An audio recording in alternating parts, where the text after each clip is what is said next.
In the silent dark beyond the edge of the galaxy, the Zathari exploration ship Oralis drifted through the void like a silver ghost. Its hull was covered in a faint shimmer from the cosmic dust around it. Inside, Captain Reinar stood before a massive star map that showed every known system, except for the one they had just entered. No records, no coordinates, no history, only the endless dark. For weeks, the crew had been following a strange signal. It came from no known civilization, no star, and no planet. It pulsed at exact intervals like a heartbeat. At first, they thought it was a natural phenomenon, a pulsar maybe, but then the signal changed. It began to repeat something that sounded like a voice, distant and almost human.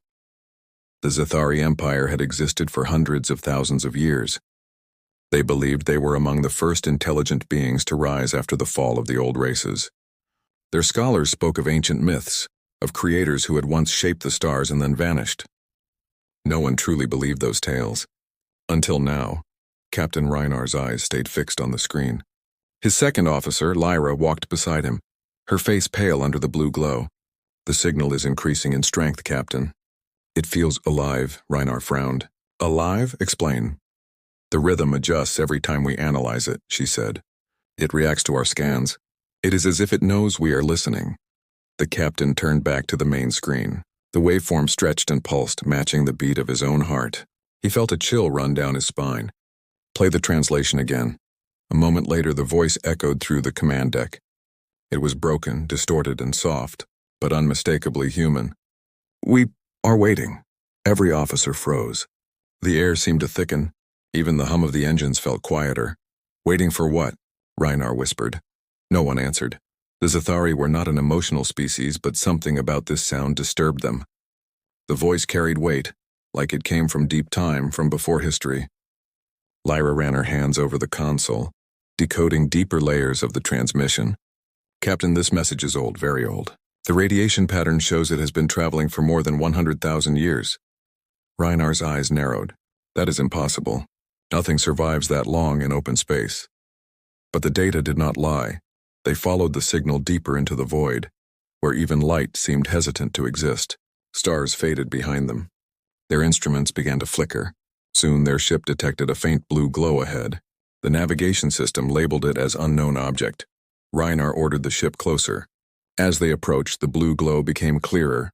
A massive structure, larger than a planet, suspended in the dark.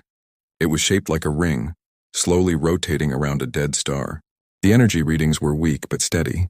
The architecture was nothing the Zathari had ever seen. Smooth, symmetrical, and cold. "Is it artificial?" Reinar asked. Lyra nodded. "Completely. And, Captain, it matches some of the oldest ruins found in the Outer Rim. The ones that predate the Empire." Reinar's pulse quickened. He had studied those ruins as a young officer. Mysterious monuments said to belong to a race called humans. Scholars dismissed the connection as myth, but seeing this ring now, he was not so sure. They slowed their approach. As they drew near, their sensors began to fail. Screens blinked, lights dimmed, and for a moment total silence filled the ship. Then the voice returned, louder and clearer than before. "You came far enough. We have been waiting," Lyra gasped. The voice changed. "It is aware of us now." Before Reinar could respond, the stars outside the viewport twisted. A pulse of blue energy rippled through the void, and the ship's systems rebooted on their own. New data appeared on the screen, a series of coordinates leading directly into the structure. Reinar stared at them.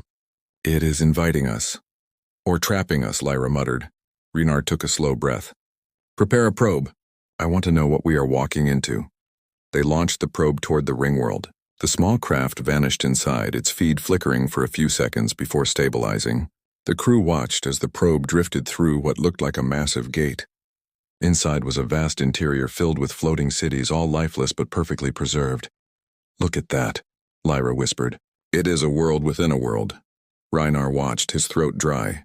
The probe floated past statues, towers, and machines covered in strange markings. One of the inscriptions came into focus on the screen. The characters were alien yet somehow familiar. When translated, they formed a single word, Earth. The word sent a shock through the room. "That cannot be real," one officer said. "Earth is a myth. The home of the extinct ones." Reinar's eyes stayed locked on the screen. Maybe the myths were right. Then, without warning, the feed cut off. The probe's last transmission was a flash of light, shaped like a human hand reaching out. Silence filled the bridge once more. The crew waited for the captain's command. Reenar's voice was calm but heavy. "Set course for entry. We are going in." Lyra hesitated. "Captain, if those stories are true, if this really is connected to humans, then we are walking into something far beyond our understanding." Reenar gave a faint, tired smile. "Understanding begins with courage, Lieutenant." The Oralis turned toward the glowing gate. The signal grew louder, almost rhythmic now, as if it matched the heartbeat of the ship itself. When the bow crossed the threshold, the blue light engulfed them. Every system screamed with power overload. For one blinding instant, the entire crew saw visions, faces of humans standing among the stars watching them. Then, as the ship stabilized, a calm voice echoed inside every mind aboard. "Welcome home, children." The crew looked around in disbelief.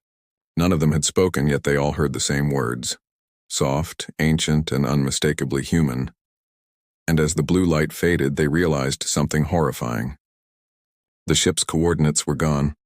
They were no longer in any known region of space. They had crossed beyond the stars, into the forgotten realm where humanity had been waiting all along. When the light faded, the Zathari explorers found themselves surrounded by endless sky, not the dark void of space, but a luminous horizon that curved above them. It was as if they were inside a hollow world, a ring that wrapped around the heart of a dead star. Cities floated upside down, suspended along the inner surface, all silent but perfectly intact. Captain Reenar stood at the viewing deck, his eyes wide. "We are inside it." His voice trembled slightly, something rare for a Zathari. An entire world built on the inside of a ring. "Whoever made this," Lyra finished for him, "was beyond anything we have ever known." The ship's engines hummed softly as it drifted over the glowing landscape. Towers taller than mountains stretched into the hollow sky, their metallic surfaces reflecting pale blue light. The crew scanned for life but found none, only faint energy readings pulsing from deep below. "The structure is alive," Lyra said quietly. "Power flows beneath everything like blood through veins." Reenar nodded. "Find where it leads." Moments later, the ship's sensors detected a massive central hub. From orbit, it looked like an enormous circular temple, carved with intricate symbols. At its center, a single spire pointed toward the artificial sun that hung motionless in the middle of the ring. The Oralis descended slowly, landing near the spire. The crew stepped out into the strange air, breathable, perfectly warm, untouched by decay. No wind, no sound, no life, just silence that pressed on the mind like a weight. Lyra moved closer to one of the walls. Symbols covered the stone-like surface, glowing faintly when her hand brushed over them. "Captain, this writing—" He turned. "You can read it?" She hesitated. "Not exactly. But the patterns, they match something from the archives. Ancient markings from the pre-Empire ruins. They were always dismissed as random carvings, but these are the same."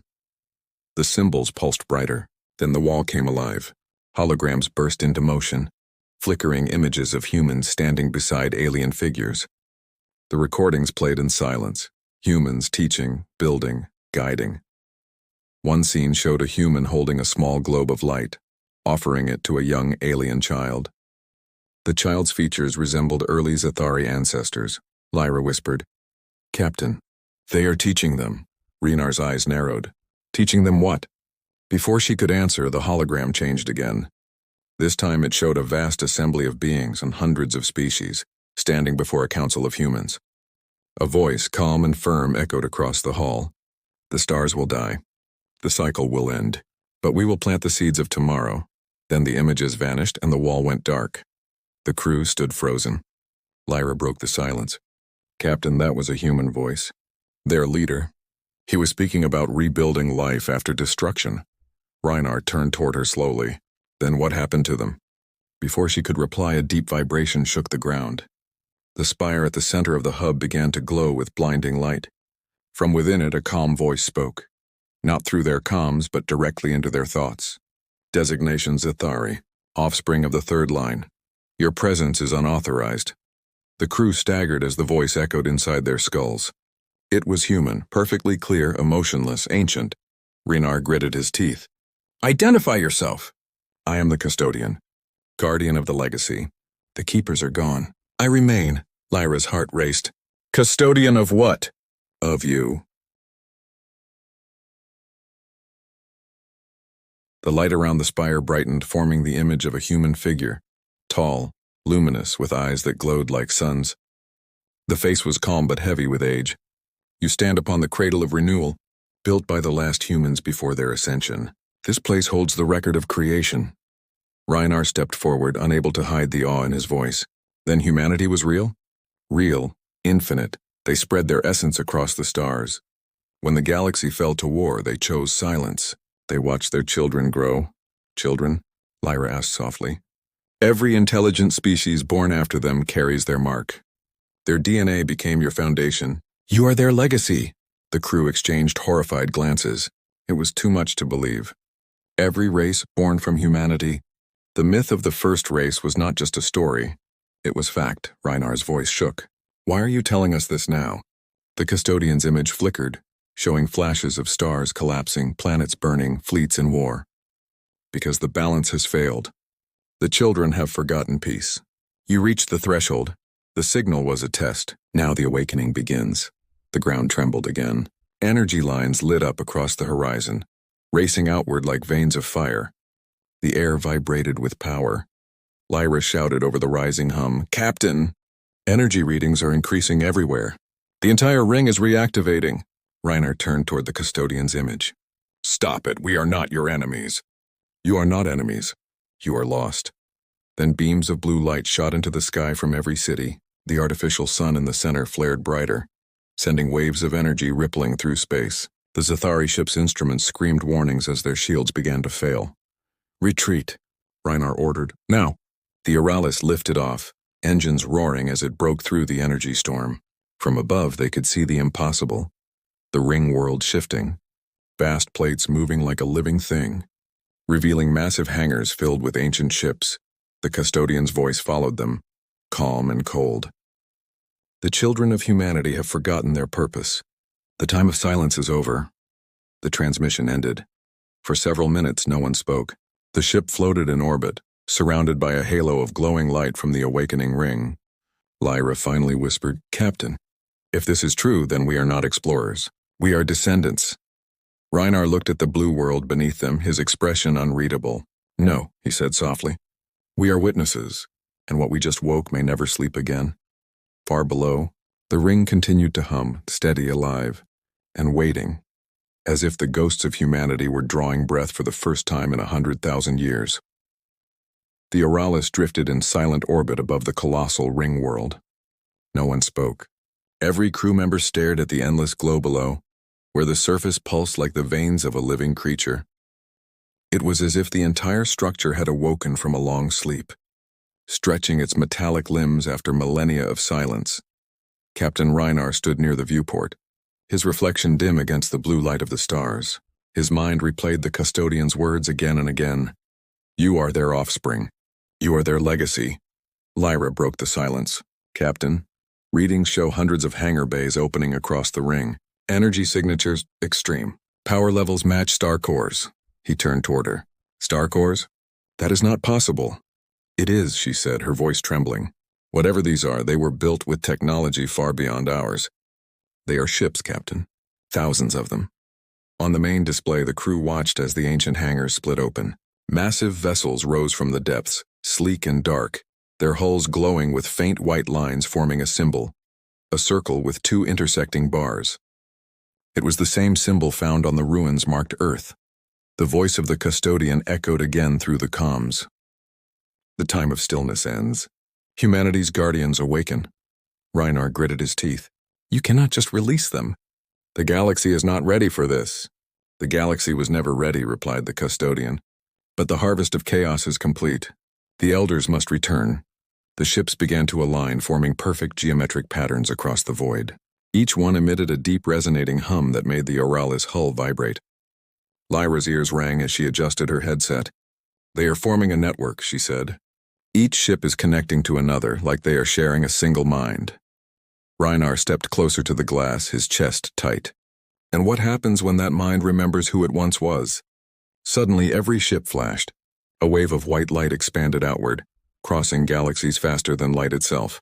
Communications channels across the Empire lit up.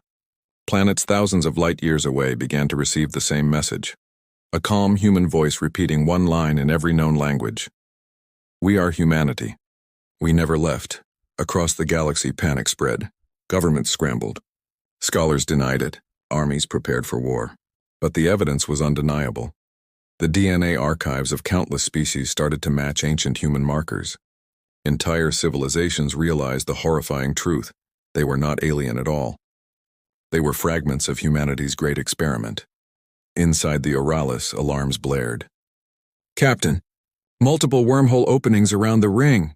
Through the viewport, massive rifts tore open in the fabric of space.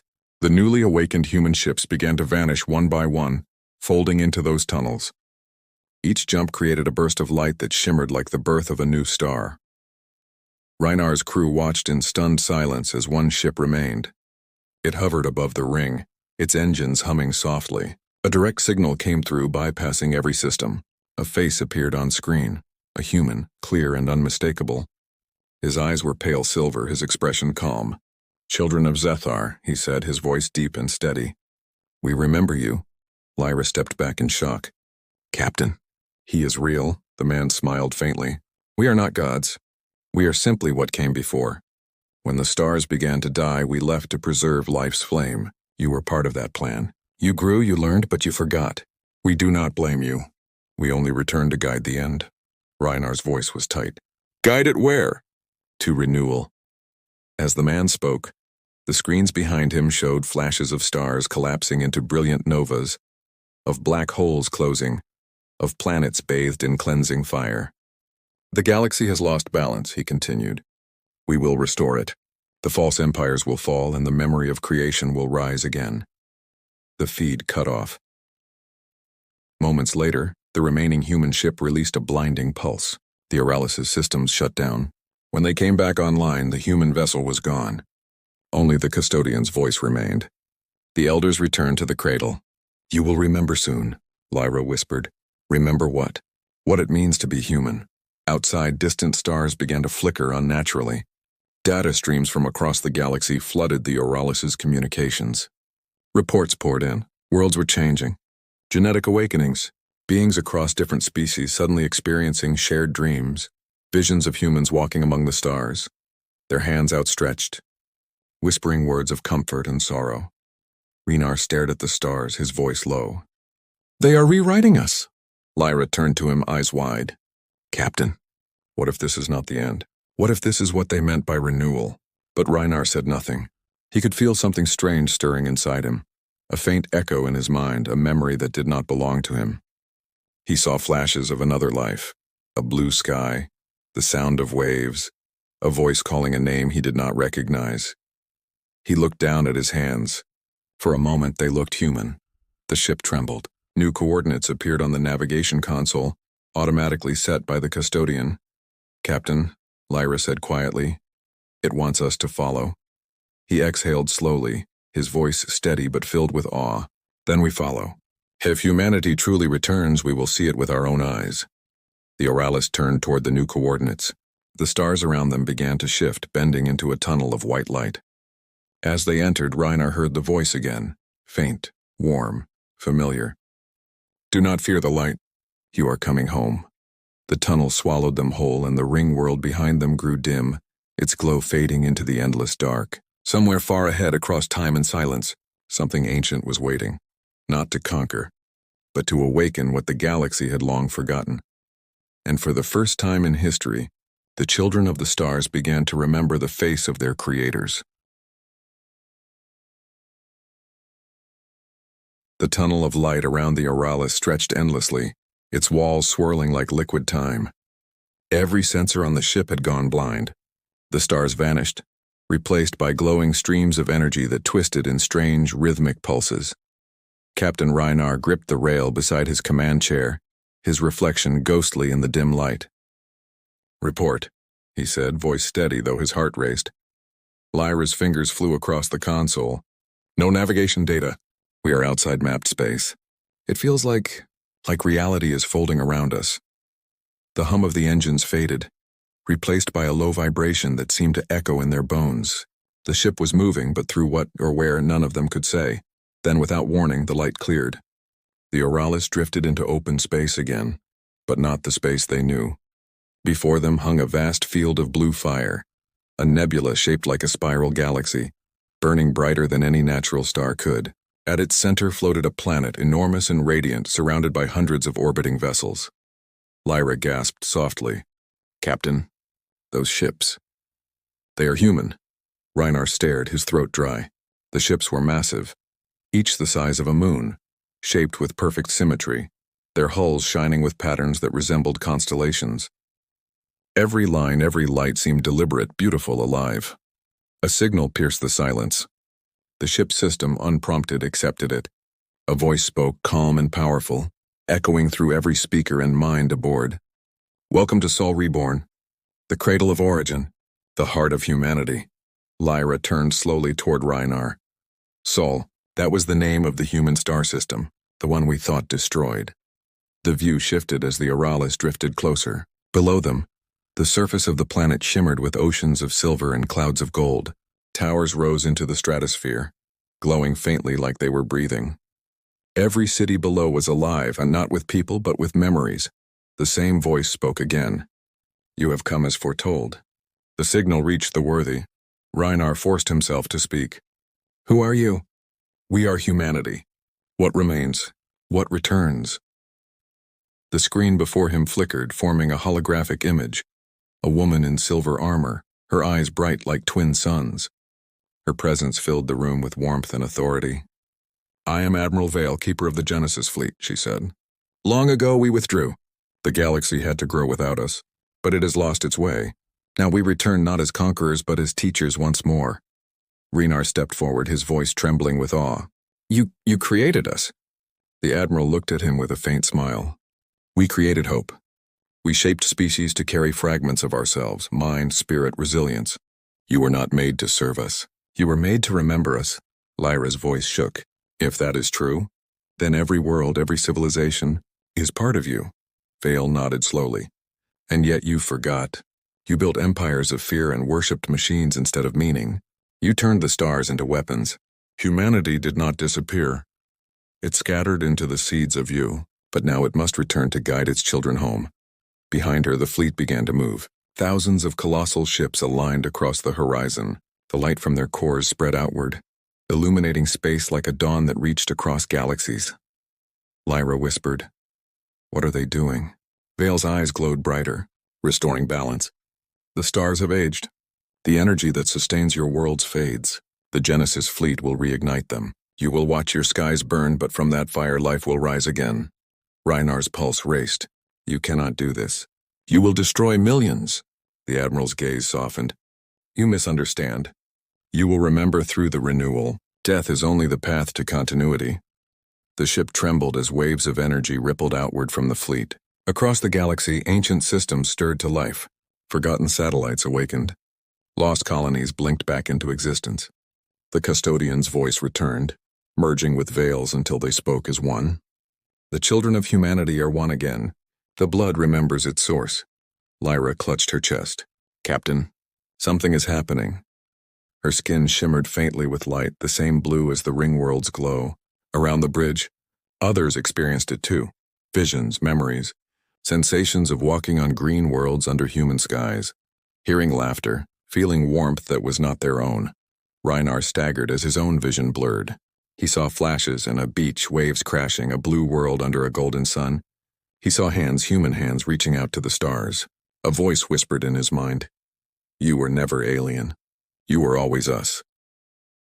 When his vision cleared, he saw Lyra crying silently, her face illuminated by the faint glow beneath her skin. "I remember," she said softly. "The oceans, the sky. I was there." The Admiral watched them calmly. "It has begun. The awakening of memory. When you remember what you were, you will become what you were meant to be." The Oralis trembled as its system synchronized with the human fleet. Energy readings spiked beyond measurable limits. Reinar turned toward the Admiral one last time. "And what happens after that?" She gave a gentle smile, the kind only someone eternal could wear. "After that, Captain, the galaxy learns to dream again. A blinding light consumed everything. The Aralis dissolved into streams of data and memory, merging with the pulse of the fleet. Across the stars, billions of beings looked up at their skies and felt the same heartbeat echo inside them. Ancient, familiar, and deeply human. The galaxy was no longer divided by race or species. Every world glowed faintly with blue light, breathing as one. Humanity had not simply returned, it had reawakened within everything it had ever created. And in the silence of rebirth, a final message pulsed through the universe, spoken in a voice both human and divine. When the children forgot who they were, we waited. Now they remember. Humanity is home again.